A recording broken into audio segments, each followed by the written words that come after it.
नमस्कार मित्रों, मैं घनश्याम तिवारी आप सभी लोगों का स्वागत करते हैं अपने YouTube चैनल पुरोहित मित्र में। तो आज आप लोगों के लिए हम इस अपने नए वीडियो में लाए हैं कि आप लोगों को टाइटल बता दें कि इस वीडियो में क्या क्या बताने वाले हैं। तो इस वीडियो में हम आप लोगों को बताने जा रहे हैं कि आप लोगों के घर में या आप लोग स्वयं कोई भी पूजा पाठ किए होंगे तो उसमें आप लोगों को देखे होंगे कभी भी पंचामृत बनाया जाता है, जो चरणामृत बोलते हैं। भगवान को नहाने के बाद वो चरणामृत बनता है, लेकिन उसके पहले वो पंचामृत रहता है। पंचामृत, पंचगव्य, पंचपल्लव, पंचरत्न, सप्तमृतिका, सप्तधान्य, सर्व औषधि, मधुरत्रय, पंचपुष्प, नवग्रह समिधा, जो नवग्रह की लकड़ी लोग बोलते हैं, अष्टधातु, अष्टबीज, अष्ट औषधि, अष्टरत्न और महाऔषधि, इतने चीज़ के बारे में आप लोगों को इस नए वीडियो में हम बताने वाले हैं। तो ठीक है, तो चलिए वीडियो को स्टार्ट करते हैं। राधे राधे, जय श्री कृष्णा। तो हम स्टार्ट करते हैं सबसे पहले पंचामृत से। पंचामृत में क्या क्या चीज़ मिला के पंचामृत बनाया जाता है, ठीक है, आप लोग उसे अच्छे से नोट करिएगा।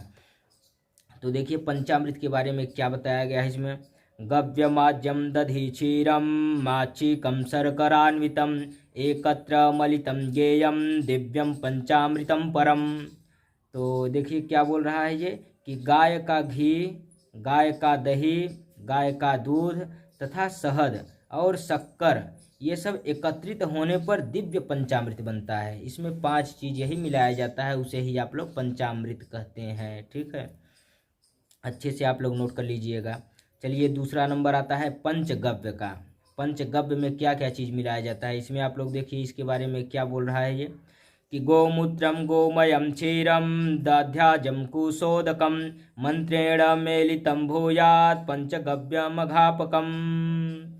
तो इसमें क्या बोल रहा है कि गाय का मूत्र, गाय का गोबर, गाय का दूध, गाय का दही और गाय का घी तथा कुशोदक, कुशोदक मतलब कुश का रस, ठीक है, कुशोदक, इन पदार्थों को मंत्र से सम्मिश्रित करने से पापनाशक पंचगव्य बनता है। उसे पंचगव्य पान कराया जाता है पूजन में, यज्ञ में, ठीक है। तो चलिए तीसरा नंबर आता है पंचपल्लव। पंचपल्लव किसे कहते हैं, क्या क्या चीज़ होता है उसमें। तो पंचपल्लव के बारे में देखिए क्या बताया गया है कि अश्वत्थोदुम्बर प्लच्छ चूतन्ये ग्रोध पल्लवाः पंचपल्लवमेत्युक्तं सर्वकर्मणि शोभनम। आम, पीपल, पाकर, गूलर, बरगद, यही पंचपल्लव कहे जाते हैं, जो कि सभी कर्मों में शुभ वर्धक कहे गए हैं। इसे ही पंचपल्लव कहते हैं, ठीक है। जो आप लोग आम की टेरी नहीं तोड़ते, तो आम की टेरी के साथ साथ पीपल, पाकर, गूलर, बरगद, ये सब मिला देंगे तो वो पंचपल्लव हो जाएगा, ठीक है। तो चलिए अगला नंबर आता है पंचरत्न का। वो भी आप लोगों को पूजा पाठ में कभी न कभी आप लोग देखे होंगे, पूजा पाठ में आता है, पूजा पाठ के सामान में वो भी आता है, ठीक है। तो पंचरत्न के बारे में क्या बताया गया है देखिए। कनकम हीरकम नीलम पद्मरागम चमौक्तिकम अभावे सर्वरत्नानाम हेमम सर्वत्र योजयेत। इसके बारे में बताया गया है कि सोना, हीरा, नीलम, पुखराज और मोती, ये पंचरत्न है। यहाँ आप लोग देखिए कनकम हीरकम नीलम पद्मरागम चमौक्तिकम, मतलब सोना, हीरा, नीलम, पुखराज और मोती, ये पंचरत्न है। और ये नीचे फिर से आप लोगों को ये बता रहा है कि अभावे सर्वरत्नानाम हेमम सर्वत्र योजयेत, मतलब कि इनके अभाव में केवल सोना प्रयोग किया जा सकता है। पंचरत्न के समय, जब पंचरत्न का कार्य जहाँ हो, अगर पंचरत्न का अभाव हो तो वहाँ सोना काम में आ सकता है। और एक जगह क्या लिखा है देखिए, सुवर्णम रजतम मुक्ता लाजावर्त प्रवालकम रत्न पंचकमाख्यातम धर्मशास्त्रे स्फुटम बुधये। सोना, चांदी, मोती, लाजावर्त तथा मूंगा को धर्मशास्त्र में विद्वानों ने पंचरत्न की संज्ञा दी है, ठीक है। अब आगे आइए, नंबर आता है सप्तमृतिका का। सप्तमृतिका किसे कहते हैं, कहाँ कहाँ की मिट्टी रहती है उसे सप्तमृतिका कहा जाता है। तो सप्तमृतिका वगैरह में क्या लिखा गया है कि अश्वस्थानाद गजस्थानाद वल्मीकात संगमाद हृदयात राजद्वाराच गोष्ठाच मृदमा नियनिपेक्षेत। घुड़सार की मिट्टी, जहाँ घोड़े बांधे जाते हैं घुड़सार की मिट्टी। गजशाला की मिट्टी, जहाँ हाथी बांधी जाती है। दीमक की मिट्टी और संगम की, तालाब की और राजद्वार की। इस समय राजद्वार नहीं है तो जो कचहरी होते हैं, कचहरी आप लोग जानते हैं ना, जो कचहरी होती है वहाँ से आप लोग ले सकते हैं। कचहरी की मिट्टी तथा गौशाला की मिट्टी, जहाँ गाय बांधी जाती है। इन 7 जगहों से मिट्टी लेने से जो मिला देते हैं उसको सप्तमृत्तिका बोलते हैं। वो शुभ कार्यों में लाया जाता है, ठीक है, शुभ कार्यों में कलश के नीचे डाला जाता है। तो चलिए अब नंबर आता है सप्तधान्य का। सप्तधान्य किसे कहते हैं, कौन कौन से चीज सप्तधान्य में आते हैं। तो देखिए इसके सप्तधान्य के बारे में लिखा गया है कि अवधान्य तिला कंगु मोदक चड़क श्यामकाः एतानि सप्तधान्यानि सर्व कार्येषु योजयेत्। जवा, धान, तिल, काकुन, मूंग, चना तथा सांवा, इन 7 धानों को सभी शुभ कार्यों में प्रयुक्त होता है और इन्हें ही सप्तधान्य कहते हैं। अब अगला नंबर आपका आता है सर्व औषधि। सर्व औषधि किसे कहते हैं। तो सर्व औषधि के बारे में आप लोग सुनिए क्या बोला जा रहा है यहाँ। मूरा मानसीव चाकोष्ठम शैलेयम रजनीद्वयम सठी चंपक मुस्ता च सर्वौषधि गणः स्मृतः। सर्वौषधि के बारे में बताया जा रहा है कि मूरा, जटामासी, वच, कोष्ठ, शिलाजीत, हल्दी, दारू हल्दी, सठी, चंपक और मुस्ता सर्व औषधि कहे गए हैं। सर्व औषधि के अभाव में सतावर का प्रयोग किया जा सकता है। अगर आपको सर्व औषधि का अभाव हो आपके पास तो सतावर का प्रयोग कर सकते हैं, ठीक है। अब अगला नंबर आपका आता है कि मधुर त्रय। मधुर त्रय किसे कहते हैं। तो मधुर त्रय के बारे में देखिए क्या बताया जा रहा है कि दध्याज्यम मधुंचैव मधुर त्रयम मुच्यते।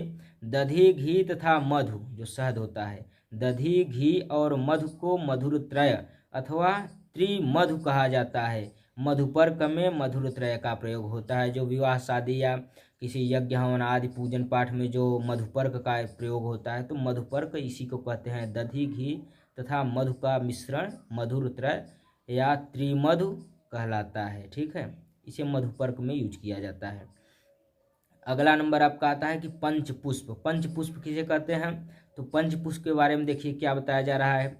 चंपक, काम्र, समी, पद्म, करवीरम च पंचकम। मतलब कि चंपा, आम, समी, कमल तथा कनेर, ये 5 प्रकार के पुष्प पंचपुष्प कहे जाते हैं, ठीक है। अगला नंबर आपका देखिए जाता है नवग्रह समिधा। जो कभी भी आप लोगों के घर में पूजा पाठ हवन इत्यादि हुआ होगा तो उसमें विप्रवर जी लिखे होंगे कि हवन की लकड़ी में आप लोगों को नवग्रह की लकड़ी भी लानी है। नवग्रह समिधा जिसे कहते हैं। तो नवग्रह समिधा में कौन कौन सी लकड़ी आती है और कौन कौन से नव लकड़ियों के कौन कौन से देवता हैं तो उसके बारे में जानकारी लेते हैं, ठीक है। देखिए नवग्रह समिधा के बारे में क्या लिखा है यहाँ।